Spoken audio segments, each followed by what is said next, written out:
오늘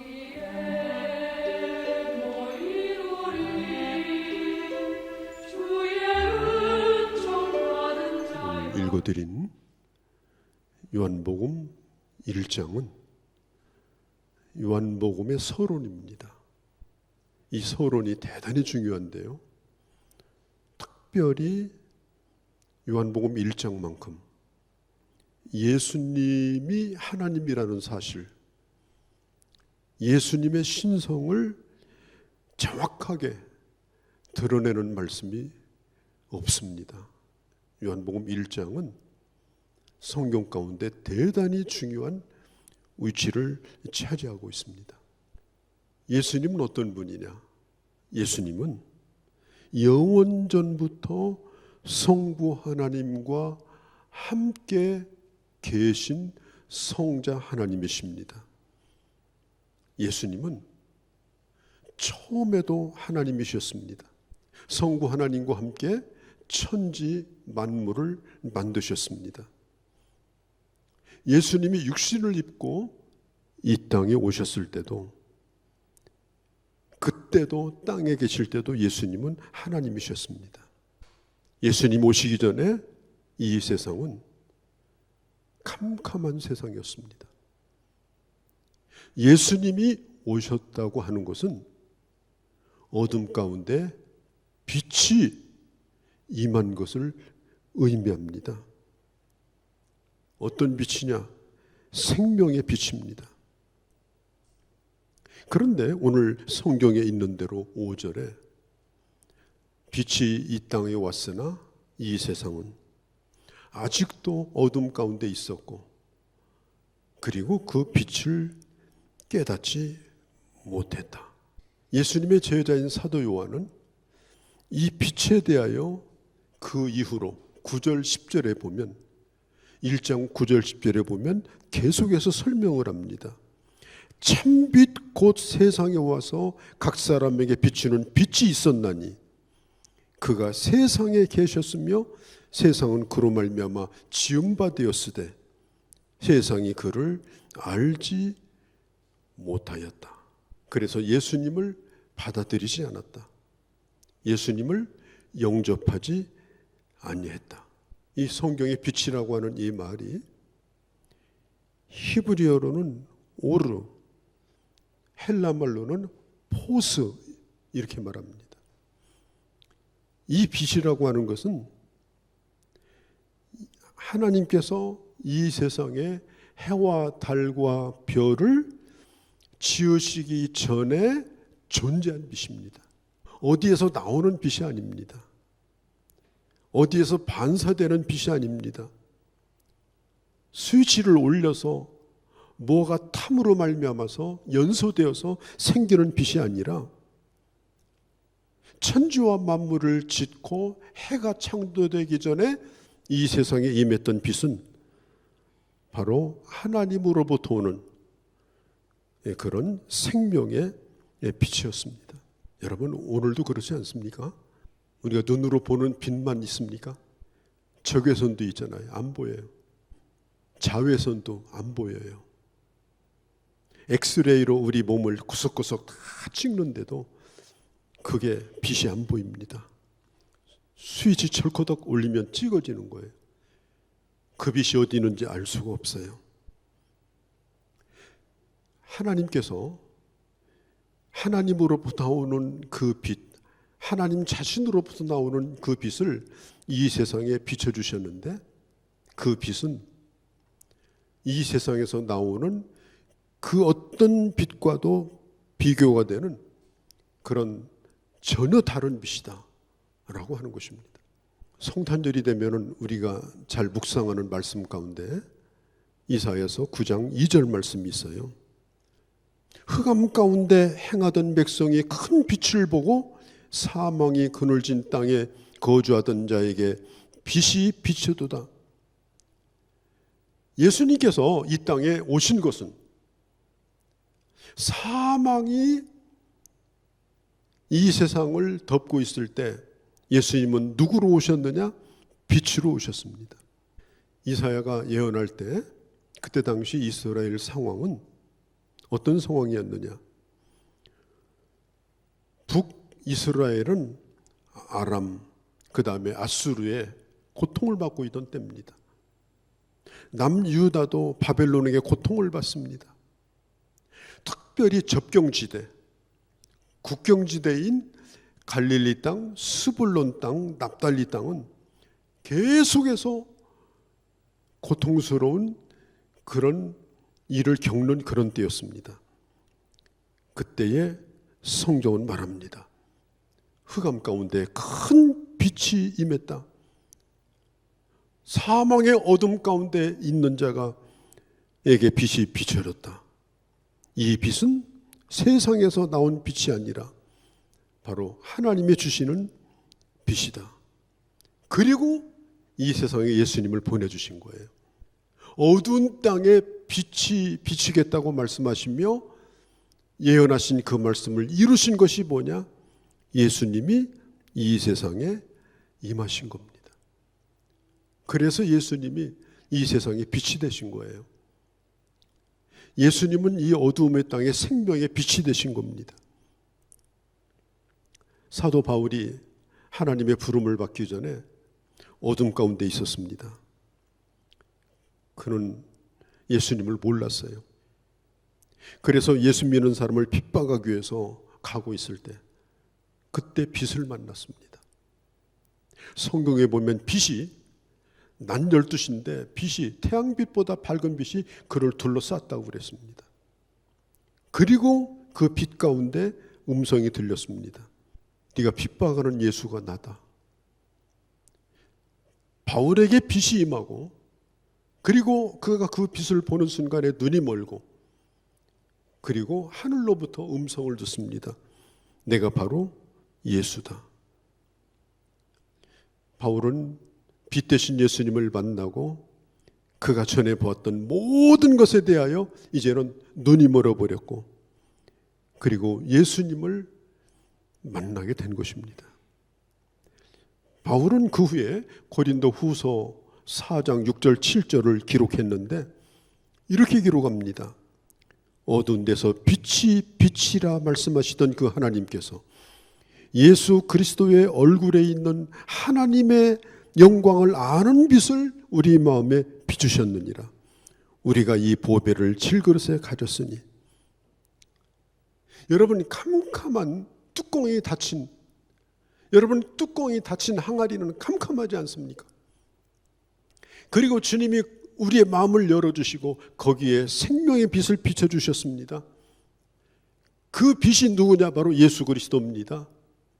예수 그리스도가 바로 질그릇 항아리 같은 우리에게 보배가 되셨다라고 말합니다. 저는 예전에 시골에 전기가 없는 동네에서 어릴 때 자라났습니다. 어디 놀러 갔다가 집에 들어올 때가 제일 힘들었습니다. 얼마나 캄캄한지 길이 보이지 않습니다. 가다 보면 묘지도 보이고 가다 보면 상여집도 보이고 그때는 또 집집마다 전부 굴뚝이 있었어요. 굴뚝은 꼭 사람이 서 있는 것 같았어요.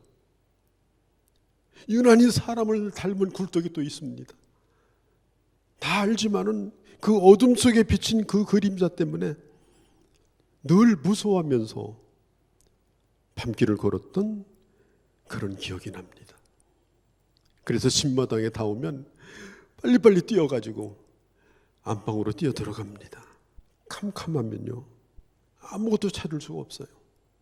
예전에는 안방에 들어오면 또 전기가 안 들어오니까 그냥 정신없이 뭘 찾느냐, 성냥갑을 찾아요. 찾아가지고 그 불, 큰 것도 아니잖아요, 성냥개피 하나가. 그런데 그 불 하나를 켜가지고 그 심지를 호롱불에 붙일 때 이게 빛이 비친다고 하는 게 이게 얼마나 이게 참 귀한 것인가. 여러분, 지금 우리가 살고 있는 세상은 어둡습니다. 너무너무 어둡습니다. 아이들도 어둡고 청소년, 청춘도 어둡고 중년도 어둡고 노년도 어둡습니다. 이 세상은 도무지 빛이 보이지 않습니다. 그래서 전부 마음이 무겁고 어두운 거예요. 여러분, 이 지구상에서 햇볕이 거의 안 비치는 곳이 저 유럽 북반구잖아요. 북반부에 있는 나라들은 사람들이요 더 우울합니다. 우리나라도요, 여름에보다 우울증이 언제 심해지느냐? 겨울이 심해져요. 그 추운 날씨에 집에 바깥에도 못 나가, 그나마 햇빛도 봐야 되는데 해가 짧은 데다가 빛도 제대로 못 보니까 겨울에는 우울합니다. 빛을 자주 못 보게 되면요 우울해져요. 그래서 우리나라에도 햇빛이 잘 드는 양지에 그 겨울에도 옹기종기 모여서 살도록 거기에다가 초가집을 짓고 거기에 아이들이 모여 살고 앞마당도 거기에 내고 대청마루도 거기에 내고 집도 남향으로 짓고. 왜 그래요? 빛이 있어야 좋으니까 그런 거예요. 사람들은 빛을 원해요. 사람들은 빛을 간절히 갈망해요. 빛이 있어야 행복하다고 생각해요. 그런데 아무리 남향쪽으로 집을 내도 아무리 문을 열어놔도 빛이 들어오지 않습니다. 저 납달리, 스불론, 갈릴리 이방 땅에 끊임없이 신범을 받으며 짓밟히고 잡혀가고 죽어가던 그 어둠의 땅에 예수 그리스도가 이 땅에 오셨다라고 성경은 말합니다. 그게 바로 예수님이 이 세상에 오신 이유예요. 예수님은 빛으로 오신 겁니다. 어떤 분이 전도를 하다가 청년에게 복음을 전하는데 선교사한테 막 화를 내는 거예요. 여보시오, 무슨 천국과 지옥이 있어? 그러면서 기분 나쁘다고 막 그럽니다. 그때 선교사님이 조용하게 그에게 말해줍니다. 지옥이 어디 있겠습니까? 당신의 마음이 지금 지옥입니다. 그 말을 들은 이 청년이 충격을 받고 말문이 막혀버립니다. 그러면서 선교사에게 이렇게 묻더라는 거예요. 선생님, 어떻게 제 마음이 지옥인 줄 알았습니까? 당연하죠. 빛이 임하지 않으면 지옥인 거예요. 빛이 없으면 그곳이 지옥인 거예요. 중국의 유명한 석학이었던 이모당 박사, 그는 젊었을 때 회의론자였습니다. 기독교에 대해서 비판적이었고, 그 다음에 그는 유교, 도교, 불교, 또 근대 철학, 심지어 공산주의 유물론까지 각가지 종교를 그는 순례하면서 그의 정신적인 그 안식처가 어디인가, 그것에 대해서 깊은 고민을 하게 되었습니다. 그가 노년이 되었을 때 어느 날 그는 그의 부인을 따라 교회를 나가게 되었습니다. 그리고 그가 예수를 믿게 되었어요. 그리고 이모당 박사가 쓴 책이 뭐냐? 이교도에서 기독교라고 하는 책을 썼습니다. 이 책을 보면은 그가 빛을 찾아서 얼마나 방황하며 순례하는 그런 시간을 보냈는가. 오늘 수많은 사람들이 그렇습니다. 그가 예수 그리스도를 만나고 나서 그의 마음에 대하여 이렇게 기록했습니다. 이제 드디어 해가 떠올랐다. 내가 내 인생의 촛불을 가지고 길을 찾으려고 했으니 길이 보였겠는가? 내가 예수 그리스도를 만났으니 내게 해가 떠올랐다. 독일의 문학가인 괴테는 마지막 그가 죽어가면서 그는 이렇게 말했다고 합니다. 빛, 좀 더 많은 빛, 라이트, more light. 그 말을 다 잊지 못하고 그는 숨을 거뒀다고 합니다. 진정한 빛을 만나지 못하고 죽음이라고 하는 캄캄한 어둠을 만나는 인생이 가장 비극적입니다. 가장 불쌍한 겁니다. 물론 우리가 너무 캄캄하기 때문에 살면서 주경야독이라고. 반딧불도 모으면 빛이 난다지만, 그러나 아침에 해가 뜨면 밤을 비추던 달빛조차도 아무것도 아닙니다. 햇빛으로 충분합니다. 오늘 이 세상에 수많은 종교가 무슨 참선하느니, 무슨 도를 닦느니, 무슨 호흡법이니, 갖가지 빛을 찾아 헤매는 인간의 노력이 지금도 끊임없이 있습니다. 그러나 진정한 빛이 오게 되면은 그런 것들은 다 의미가 없어져 버립니다. 빛을 잃어버리기 때문에 그렇습니다. 우리나라도 백수십 년 전에 캄캄한 땅이었습니다.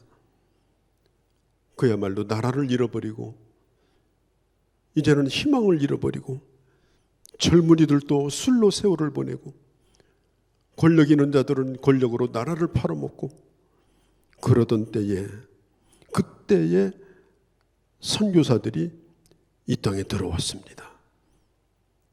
그리고 한 사람 한 사람 속에 빛이 임하기 시작합니다. 그들이 빛이 되어서 이 세상을 밝히기 시작합니다. 그러면서 오늘 이 땅에 교회가 세워졌고 예수 그리스도 안에서 희망을 갖는 나라가 된 거예요. 저는 개인적으로 토마토를 좋아합니다. 맛있기도 하지만 몸에 좋다고 하니까 좋아하려고 노력합니다. 여러분, 토마토 색깔이 뭡니까? 빨간색이죠. 그런데 불을 끄고서 한번 물어봅시다. 불을 꺼놓고 토마토 색이 뭡니까? 그래도 빨갛습니까?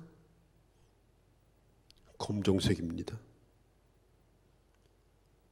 토마토의 붉은색이 되려면 빛이 임해서 빛의 반사가 된 붉은색이 될 때 비로소 토마토색이 나는 겁니다.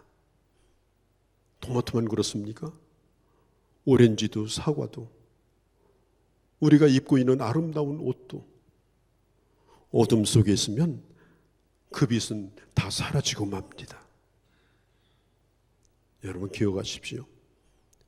하나님이 지어놓은 가장 아름다운 본래 색깔, 하나님이 지어놓은 가장 아름다운 본질, 그것들이 비로소 드러나는 때가 언제냐? 바로 예수 그리스도의 빛이 내 안에 임할 때입니다. 하나님이 내게 주신 생명이 얼마나 소중합니까? 그러나 세상의 사람들은 육신의 생명만 있는 줄 알고 그냥 먹고 배설하고 그냥 정욕에며 삽니다. 그런데 빛 대신 예수 그리스도가 들어올 때 내 안에 생명이 살아납니다. 아, 내 안에 영혼이 있었구나. 내 안에 주님과 교통하는 생명이 있었구나. 옛날에는 그냥 짐승처럼 살았는데 빛이 들어오니까 내가 누구인지를 알게 됩니다. 아, 내가 하나님의 피조물이구나. 내가 가야 될 길이 있었구나. 어두울 때는 길도 몰랐어요. 여러분, 캄캄한 밤중에 온 세상은 어둡습니다. 아침에 해가 뜨면 그 세상이 내 눈에 들어옵니다. 우리가 주님을 모르고 살 때는 세상이 다 캄캄했어요. 좋은 걸 봐도 좋았습니까? 배부르게 먹어도 배부릅니까? 빛이 없이 살아가는 것은, 그 모든 것은 전부 눈을 감고 사는 겁니다. 자기가 누군지도 모르고 내게 주어진 축복이 뭔지도 모릅니다. 그래서 여러분, 캄캄한 밤은요, 죽는 시간이에요. 사람도 잘 때는 죽는 시간이고, 식물도 잘 때는 죽는 시간이고, 곤충도 숲속에서 잘 때는 죽는 시간이에요. 어둠의 때는 다 캄캄합니다. 그런데 아무리 비싼 거 목에다 걸치고 대단한 학벌을 자랑하고 무슨 권세를 자랑하고 얼굴이 아무리 잘라도 여러분, 캄캄한 곳에서는 갑이 안 나가는 거예요. 너도 시커멓고 나도 시커먼 겁니다. 그리고 온갖 못된 일은 그 어둠 속에서 일어나요. 비진리 거짓은 어둠 속에서 꽃을 핍니다. 불의는 어둠 속에서 자라납니다. 법이 무너지고 불법이 행해지는 것도 어둠 속에서 일어납니다. 여러분, 우리가 사는 이 시대 우범지대가 어디예요? 캄캄한 데잖아요. 아무도 없는. 빛이 없는 세상이라고 하는 건 바로 그런 세상이에요. 프랑스의 수학자인 철학자인 파스칼은 말했습니다. 죄인은 뒷골목을 좋아한다. 그래서 어둠의 사람은 뒷길을 좋아하는 거예요. 자꾸 그런 데를 따라가는 거예요.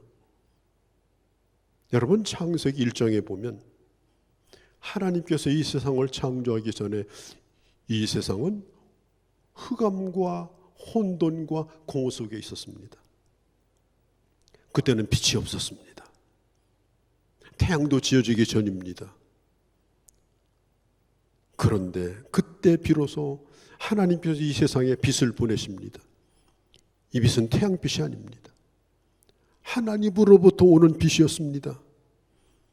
그렇게 하자 하나님이 주신 이 어마어마한 우주가 드디어 눈에 드러나기 시작합니다. 아름다운 세상이 눈에 보이기 시작합니다.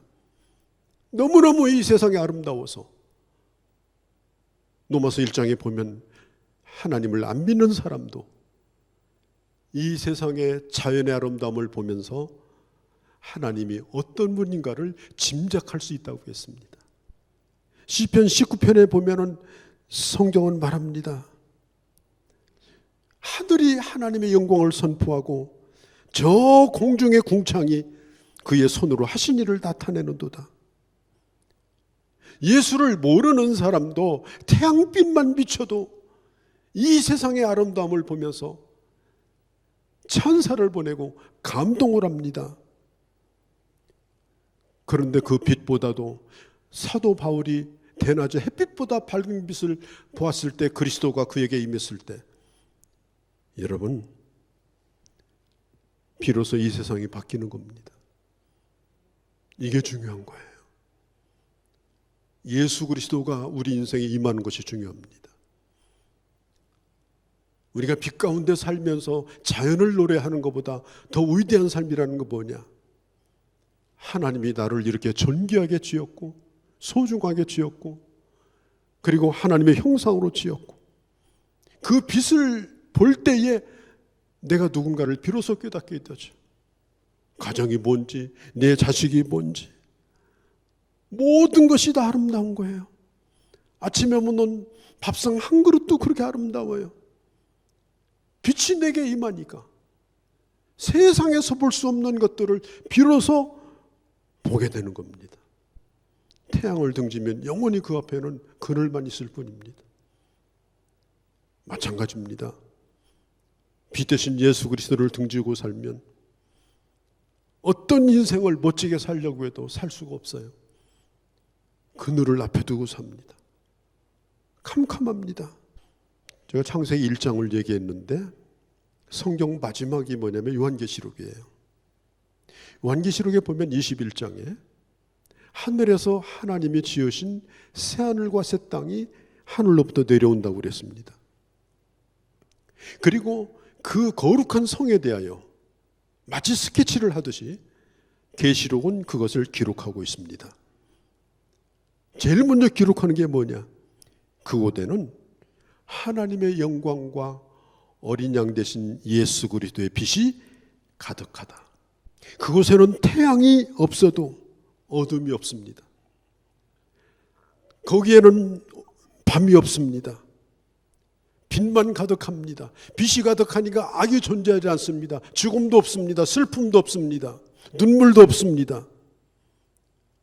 빛이 임하니까 어두운 것이 존재하지 않으므로 그 새하늘과 새 땅은 영원히 깨끗하고 정결합니다.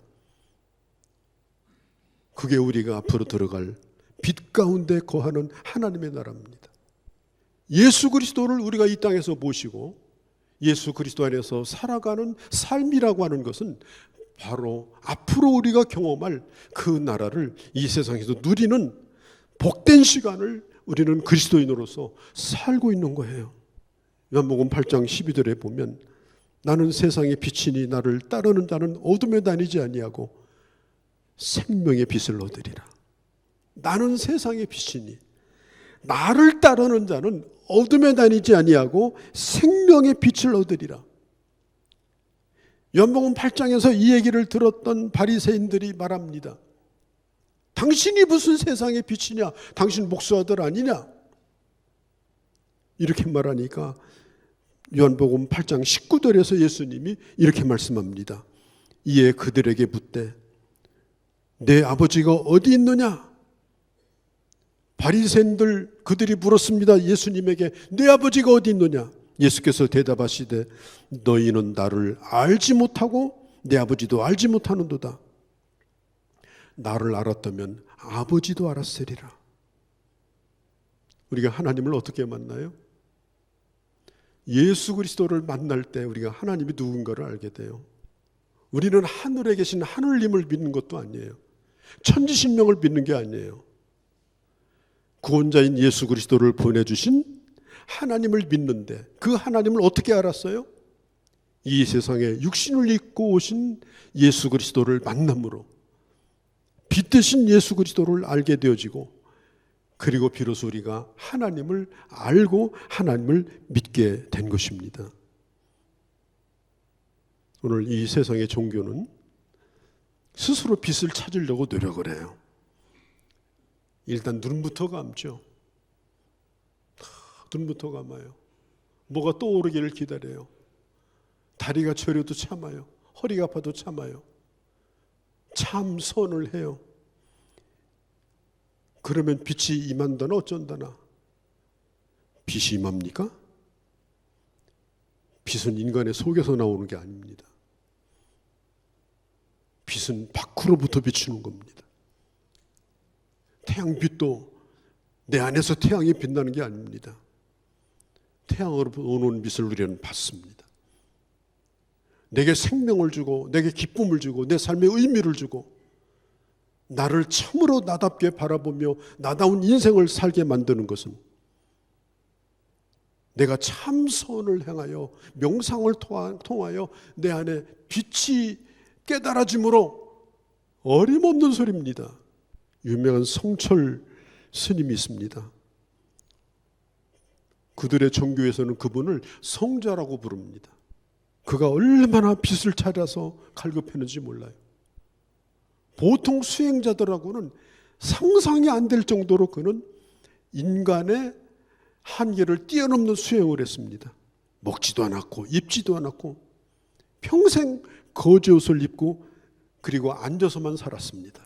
눕지도 않았습니다. 한 번은 20년 동안 생식을 하고 살았습니다. 그는 빛을 찾았어요. 그가 나중에 죽을 때 그들의 종교에서 부르는 노래가 있었습니다. 죽을 때 부르는 노래. 그는 이렇게 몸부림치며 이 노래를 불렀습니다. 내가 지은 죄가 수미산보다 더 높고 이제 나의 가는 길이 저 아비규환 지옥으로 들어간다. 그의 입에서 한 얘기입니다. 평생토록 빛을 찾아 헤맸던 인생이라고 하는 건 그 안에 존재하지 않는 빛을 찾음으로 결국은 캄캄한 어두움에 빠져들어가면서 몸부림을 치면서 불렀던 열반송이 바로 아비규환 지옥으로 들어간다고 하는 것이 그의 마지막 말이었습니다. 여러분, 내가 노력한다고 어둠에서 벗어나는 게 아닙니다. 내가 노력한다고 어둠이 사라지는 게 아닙니다. 어둠이라는 것은 모기 쫓듯이 사라지는 게 아니에요. 내가 착한 일을 한다고 되는 게 아니에요. 내가 어떤 무슨 참 선을 한다고 되는 게 아니에요. 어둠이 사라지는 길은 딱 한 가지입니다. 빛이 오면 됩니다. 빛이 임하면 어둠은 그날로 사라집니다. 보이지 않았던 것이 보이기 시작합니다. 내가 어디로 와서 어떻게 살며 앞으로 어디로 가겠는가? 어떻게 사는 것이 가장 아름다운 삶인가? 불신자들도 햇빛 가운데 비치는 만물을 보며 감동하는데 우리는 눈으로 보이는 세계뿐 아니라 보이지 않는 하나님의 나라를 바라보며 살기 때문에 우리의 인생은 완전히 새로운 인생을 살게 되어 있습니다. 바로 그가 오늘 이 빛이 우리들에게 임했습니다. 우리는 이제부터 이 빛을 사랑해야 됩니다. 이 빛과 함께 걸어가야 됩니다.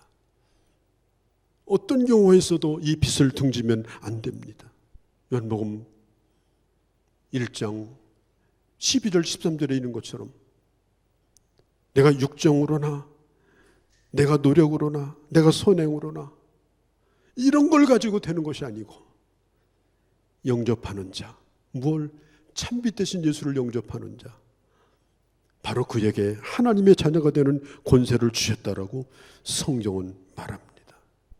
우리의 남은 삶이 하나님이 세상을 이처럼 사랑하사 우리에게 보내주신 참빛 대신 예수 그리스도를 내 인생에 모시고 주님과 함께 밝은 빛 가운데 아름다운 것들을 더 아름답게, 풍성한 것을 더 풍성하게, 가치 있는 것을 더 가치 있게 바라보면서 멋지게 살아갈 수 있는 그런 하나님의 사람들이 다 되어주시기를 바랍니다. 거룩하신 우리 아버지, 캄캄한 어둠 속에 살았던 우리들, 저 변반 인생, 갈릴리와 스불론과 납달리 같았던 인생에 빛을 비춰주시고 참빛 되신 예수 그리스도 안에서 이제 하나님의 자녀로 살게 하심을 참으로 감사를 돌립니다.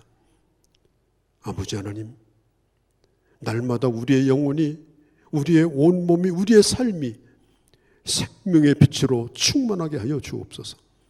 그 빛으로 말미암아 왕성한 생명력을 가지고 꽃을 피울 때 피우고 열매를 맺을 때 맺으며 사람 보기에도 하나님 보시기에도 가장 아름다운 그런 삶을 살다가 영원한 빛 대신 주님 앞에 갈 수 있는 저희 모두가 되게 하여 주시옵소서. 우리 주 예수님의 이름으로 기도하옵나이다. 아멘.